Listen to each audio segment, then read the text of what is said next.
Guys, तो आपको मैंने बताया था कि नेक्स्ट स्पॉट पे मैं आपको अपनी और मिस्टर असद अमीन की स्टोरी के बारे में बताऊंगा। तो हमारी पहली मुलाकात हुई थी 2016 में या 17 में लगभग। हम दोनों ने उस वक्त सोचा था कि हम इंटरनेशनल इस्लामिक यूनिवर्सिटी इस्लामाबाद में दाखिला लेंगे एमबीए के लिए। तो एक ही सेमेस्टर हमने उस यूनिवर्सिटी में पढ़ा था और हमें पसंद नहीं आई वो जगह। काफ़ी मुश्किल से वो वक्त गुजारा घुट घुट के।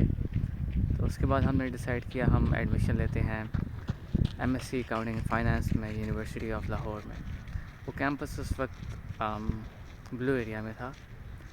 तो हमने जैसे ही एडमिशन लिया हमें नहीं पता था कि वो कैंपस शिफ्ट हो जाएगा सिहाला, जो कि इस्लामाबाद के आउटस्कर्ट्स में एक जगह, एक गांव है दूर दराज, रवात के करीब आता है, जो कि बिल्कुल एक रिमोट एरिया था। ऐसा लग रहा था ऐसा लगता था कि हम किसी गांव में जा रहे हैं यूनिवर्सिटी पढ़ने। तो हमारी यूनिवर्सिटी भी ऐसी थी कि गाय वैसे आप कैंपस में घूम रही हैं, ट्रैक्टर वगैरह सब कुछ। तो ज़्यादा मैं नहीं बताऊंगा, लेकिन हम उससे भी मुतमईन नहीं थे एक तरह से। लेकिन अल्हम्दुलिल्लाह वो डिग्री होगी। तो वहाँ से हमारी दोस्ती का सिलसिला शुरू हुआ। हमने रावलपिंडी में, इस्लामाबाद में बहुत मौज मस्ती की, बहुत एक्सप्लोर किया, क्योंकि मैं भी नया नया उस वक्त इस्लामाबाद में आया था। असद भी पहली दफ़ा फैसलाबाद से आए थे। तो हम सुबह शाम मोटरसाइकिल पे कभी सदर पहुँचे होते, कभी हम कमर्शियल पहुँचे होते, कभी मरी चले गए, कभी कहाँ, कभी फैसल मस्जिद। तो बस घूमते फिरते रहते थे। कभी चना चाट खा लिया, कभी समोसे खा लिए, कभी फ्रूट चाट खा लिया। किसी गलियों में फिरते रहते थे पिंडी की। तो बहुत अच्छा वक्त गुजरा हमारा। रमज़ान पर्टिकुलरली बहुत अच्छा गुजरा था। हमारी फैमिली बहुत अच्छा वक्त गुजरा। तो उसके बाद ऑफकोर्स हमारे फैमिली मेम्बर्स आपस में मिले, तो हमारा रिश्ता और गहरा होता गया। तो अल्हम्दुलिल्लाह हमारी फ्रेंडशिप को माशाल्लाह माशाल्लाह काफ़ी, आई गेस 10 साल हो गए। 10 साल हो गया, 16 एंड 2026। यस, तो अल्लाह ताला आगे भी सलामत रखे। तो ये हमारी स्टोरी। तो या इस दौरान हमने काफ़ी प्रोजेक्ट शुरू किए थे। असद क्विक के नाम से मेन कंपनी कहने स्टार्ट की थी। फिर उसके अंदर हमारा एक सब नेटवर्क था क्विक मीडिया नेटवर्क के नाम से, और उस पर भी हमने थोड़े से प्रोजेक्ट्स स्टार्ट किए थे, लेकिन हम कंटिन्यू नहीं कर पाए। तो ये सिलसिला हमारा चलता रहा। तो अभी मैं यहाँ आ गया हूँ, लेकिन हमारी दोस्ती वैसी ही है। हम वैसे ही एक दूसरे के साथ मजाक करते हैं। और या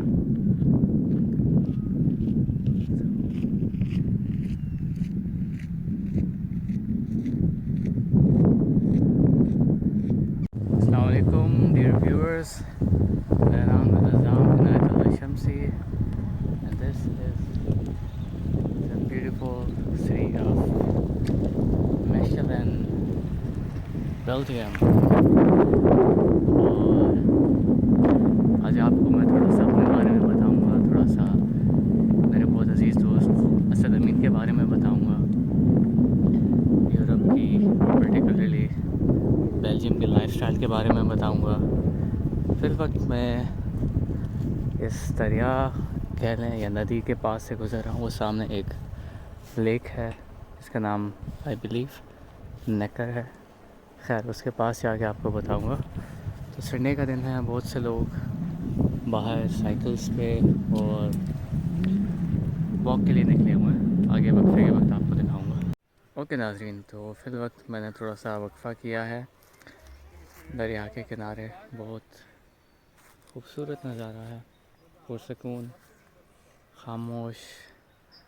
और हफ्ते भर की बारिश के बाद आज काफ़ी दिनों के बाद धूप निकली है।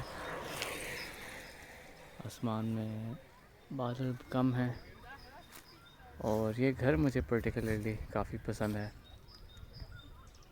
बड़ा सा गार्डन है और एक अंदर तालाब भी है जहाँ पे बतख और मेरे ख्याल से मछलियाँ भी हैं।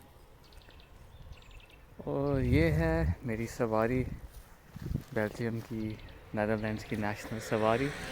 आपको यहाँ पे हर छोटा बड़ा बच्चा बूढ़ा साइकिल पे नज़र आएगा और तरह तरह की साइकिलें यहाँ मौजूद हैं जिनके बारे में आपको मैं बताऊँगा।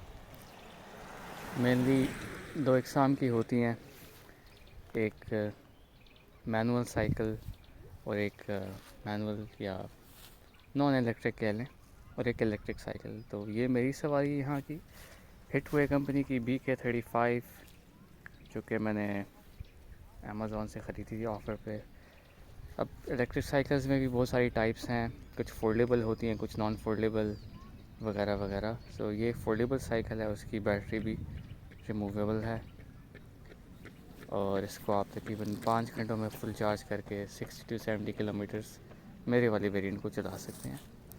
साइकिल चलाने के भी यहाँ पे ख़ास तौर पे कवानीन हैं। आपकी ब्रेक लाइट होनी चाहिए, जैसा कि मैंने पीछे लगाई हुई है। आपकी फ्रंट लाइट काम करनी चाहिए, रिफ्लेक्टर्स होने चाहिए। हेलमेट पे इतनी सख्ती नहीं है, लेकिन हो तो बेहतर है। और रात के वक्त अगर आप लाइट नहीं चलाएंगे तो पुलिस वाले आपको फ़ाइन भी कर सकते हैं। ओके गाइस, तो थोड़ी सी साइकिलिंग के बाद एक रेस्टिंग स्टॉप मुझे मिल गया है। साइकिल यहाँ पे पार्क कर दी है और यहाँ का मंज़र भी बहुत खूबसूरत है। ओके, तो अपनी स्टोरी मैं कंटिन्यू करता हूँ। मुझे तकरीबन बेल्जियम आए हुए 5 माह हो गए हैं, ये 6वां माह मेरा चल रहा है। बहुत सी चीज़ें सीखी हैं और यहाँ का लाइफस्टाइल बिल्कुल डिफरेंट है पाकिस्तान से। यहाँ का यहाँ का लाइफस्टाइल बहुत मुख्तलिफ है पाकिस्तान से। मेरी पर्सनल स्ट्रगल यहाँ तक पहुँचने के लिए बहुत ज़्यादा रही है।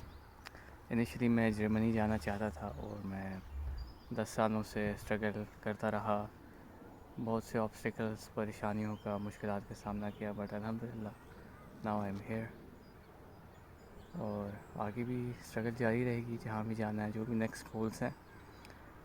तो स्टार्ट करते हैं बेल्जियम के लाइफस्टाइल के बारे में। एक नए बंदे के लिए ऑफ कोर्स मुश्किल होगा यहाँ पे सेट होना, और होता है, सब के लिए होता है। मैं जितना अपने आप को प्रिपेयर करके आया था, लेकिन फिर भी मैं उतना कॉन्फिडेंटली यहाँ पे अपने आप को संभाल नहीं पाया।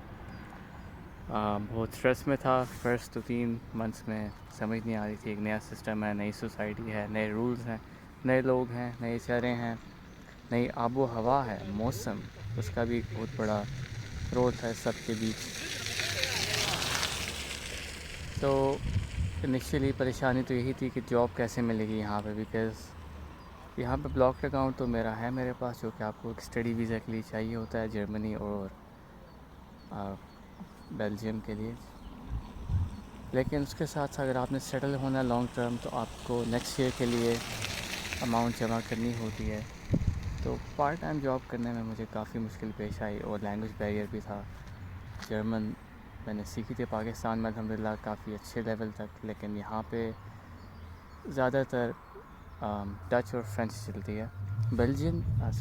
जर्मन भी है यहाँ की नेशनल ज़ुबान, लेकिन वो ख़ास एरियाज़ में बोली जाती है। तो हाँ, मैंने जर्मन सीख ली थी, लेकिन यहाँ पे डच है जो कि सिमिलर है जर्मन से, लेकिन मुख्तलिफ भी है एट द सेम टाइम। तो जॉब अपॉर्चुनिटीज़ कम है, स्टूडेंट्स बहुत ज़्यादा हैं। और एक अच्छी बात है कि बेल्जियम का वीज़ा बहुत जल्दी से मुझे मिल गया था, अनलाइक जर्मनी जिसका वेटिंग टाइम और अपॉइंटमेंट सिस्टम ख़राब था। अब कुछ बेहतर हो गया, होपफुली बाकी सब इससे फ़ायदा उठा रहे हैं। तो यहाँ पे मैं इंटरनेशनल टीचिंग पढ़ रहा हूँ, since I am a teacher professionally. तो या मौसम की बात की जाए तो मैं सितंबर में आया था 2025। उस वक्त मॉडरेट सा मौसम था, प्लेजेंट मौसम था, ना सर्दी थी ना गर्मी थी। आप टी शर्ट पहन के भी बाहर निकल सकते थे। और उसके बाद सितंबर एंड दिसंबर ऑनवर्ड्स मौसम चेंज होना शुरू हो गया और ऐसी सर्दी आई गेस मैंने पहली बार फेस की थी। नेगेटिव टेम्परेचर्स -2 -5 और फिर स्नोफॉल देखने को मिली खैर स्नोफॉल तो मैंने अपने शहर में भी देखी हुई है, एबटाबाद में। लोगों के बारे में बात करते हैं, लोग बहुत फ्रेंडली लगे हैं मुझे। आपसे इंग्लिश में बात करते हैं, और जर्मन्स के बारे में हमें स्टीरियोटाइपिंग नहीं करना चाहता, लेकिन वो आपसे इंग्लिश में बात करना पसंद नहीं करते।